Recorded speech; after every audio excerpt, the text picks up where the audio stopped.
Hi everyone, it's Steph here if you don't already know, and on this channel I just talk about all things careers and all things lifestyle. And in today's video I'm going to be doing one of my get ready with me, which is not really a get ready with me because I'm just going to be moisturizing my hair so I can go to bed, but get ready with me videos where I'm going to be giving you a real and transparent insight into my training contract. So today I'm going to be talking about the challenges and the most enjoyable parts of my TC, simply just because in all of the milk run events that I've been doing in the past couple of months, it's a question that I've been getting a lot.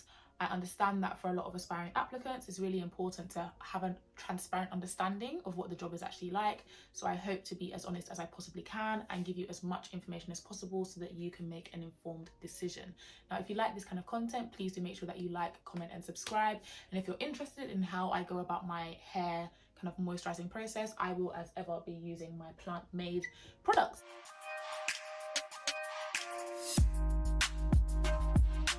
Okay, so before I get started with the video, if you are interested in how I maintain and keep my hair, I will be using the plant-made range today. Now, Amma is the absolute goat. I don't know if you guys remember the last video I did where I was doing my hair. In that video, I was talking about how to prepare for the TC application process over the summer or whenever you have a break. So do go and check that video out.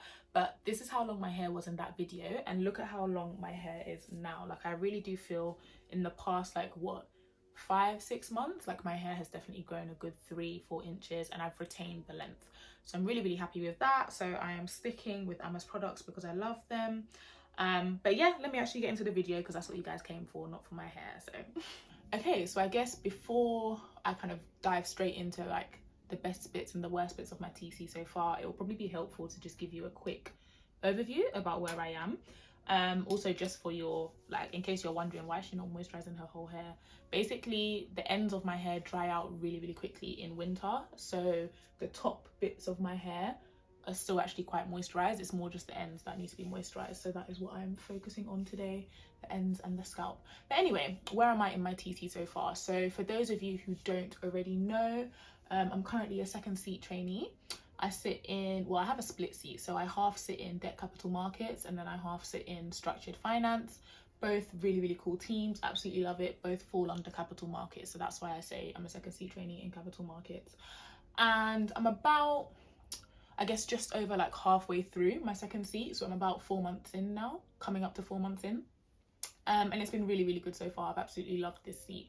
I think I've grown a lot as a person, but that kind of comes into what I would say has been the best bit about the TC so far. So I think for me, there isn't, I mean, I don't know when like the defining point was, but I did start to notice, so like I'll give you an example. I think sometime last week, one of the partners on one of the deals that I'm working on asked me to update the terms and conditions of the bonds, right?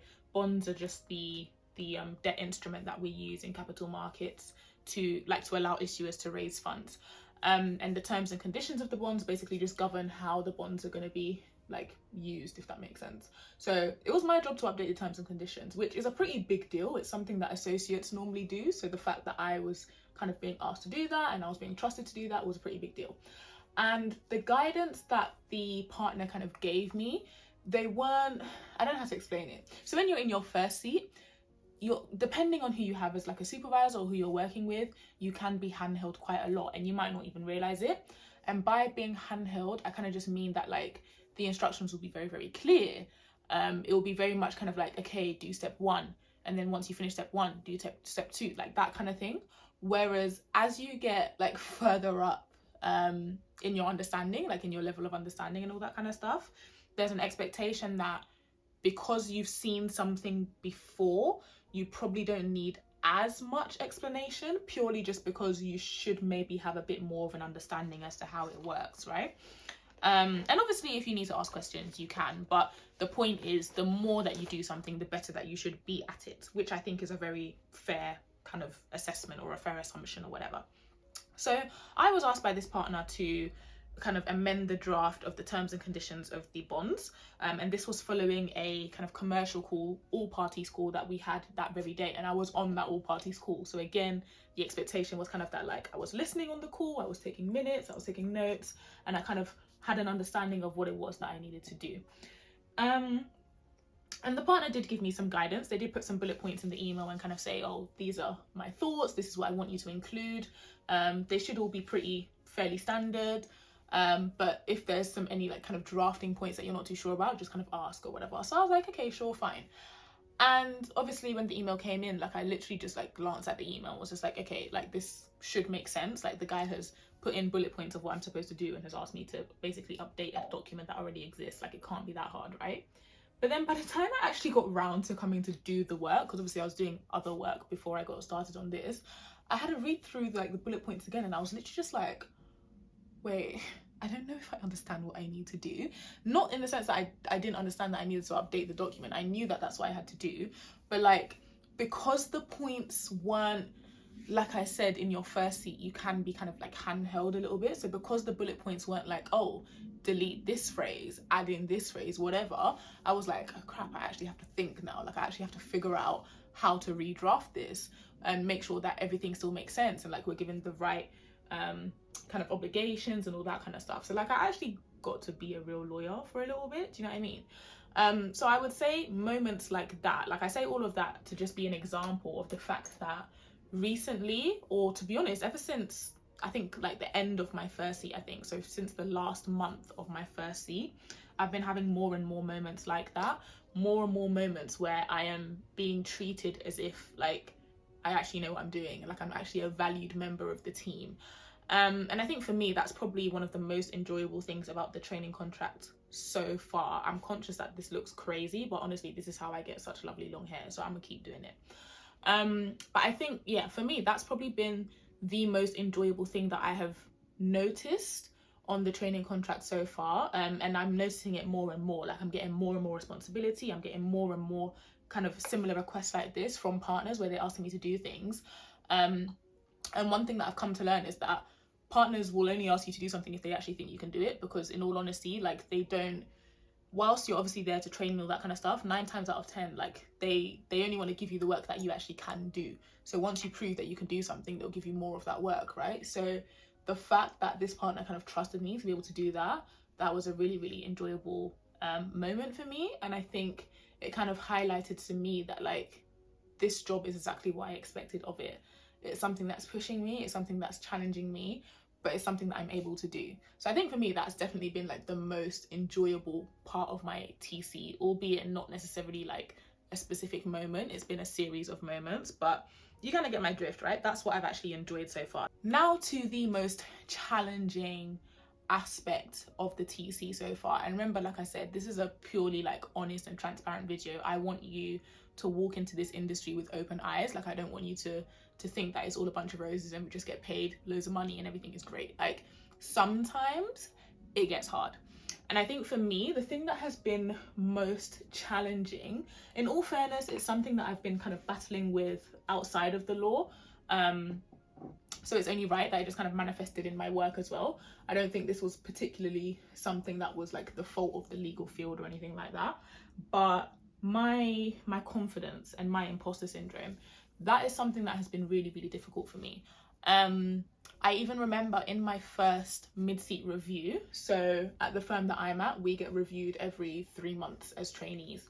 And in my first mid-seat review, so in my first 3 months in, like I remember my supervisor kind of commenting that, you know, she and other kind of associates that I'd been working with could kind of sense a lack of confidence, just more in the sense that like sometimes I would be given work to do, or like an email would come in or something like that, and it would seem like I knew what the answer should be, or it would seem like I knew what to do, but instead of kind of like being proactive and kind of going to the associate and saying, oh yeah, like I think this is what needs to be done, like is this right, is this what you want me to do, I would kind of wait for someone to kind of confirm that what I thought was right and then go ahead and do it, if that makes sense.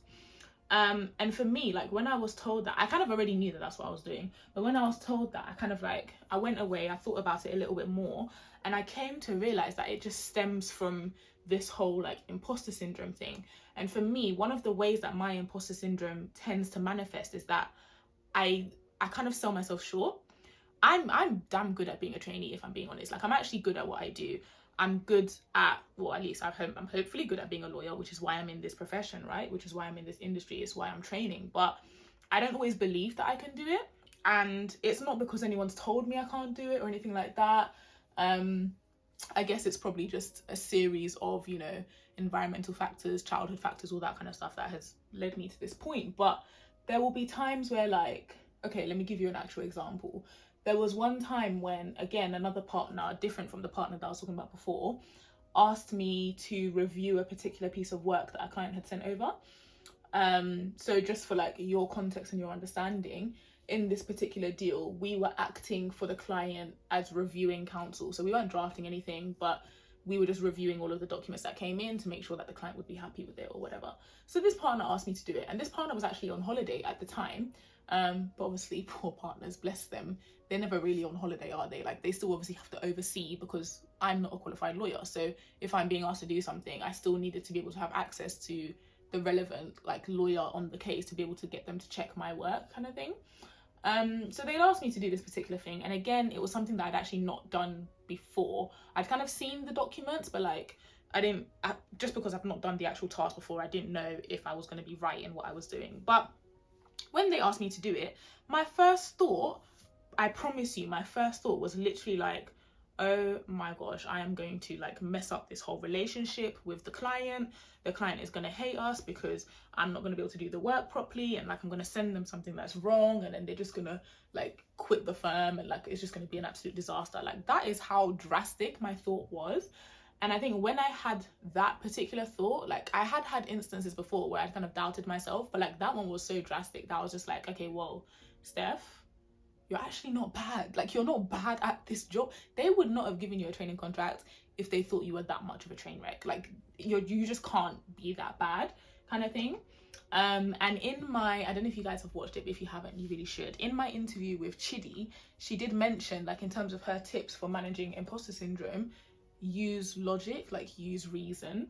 The example that I think she used was with like, oh, if you think you're in a room because you're just like a diversity hire, basically, look at the statistics. Like, if they were just letting in, so for me, for example, if they were just letting in all the black women, then why aren't all the black women trainees? Like, that's clearly not the case. You're still in the minority. Like, they let you in because you were good.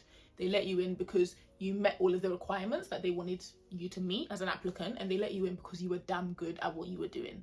So I think for me, like when I had that moment of like panic when the partner asked me to do something, and I was kind of like, oh my gosh, like I'm actually just gonna mess everything up, I kind of sat back and I was just like, okay, we need to work this out. Like, we need to fix this, because you can't keep going through this training contract not believing in yourself, because A, you're going to do yourself a disservice and you're not going to become a good lawyer. Because if you're always doubting yourself in any industry, not just in the law, you can never really progress, right? Because you're always holding yourself back from what you could become. So I kind of like objectively saw that that was just not going to be good for me.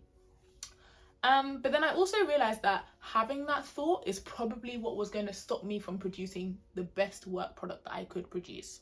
So in that particular scenario, I actually did a pretty good job. Like, I understood it better than I thought I did. And I sent it off to the partner, and the partner was really happy with it. I then sent it off to the client was happy. So it was all well for that particular instance. But I think it was something that for me, it was a big challenge, because it just made me realize like how debilitating this imposter syndrome thing can really be, especially in such a difficult industry like the law.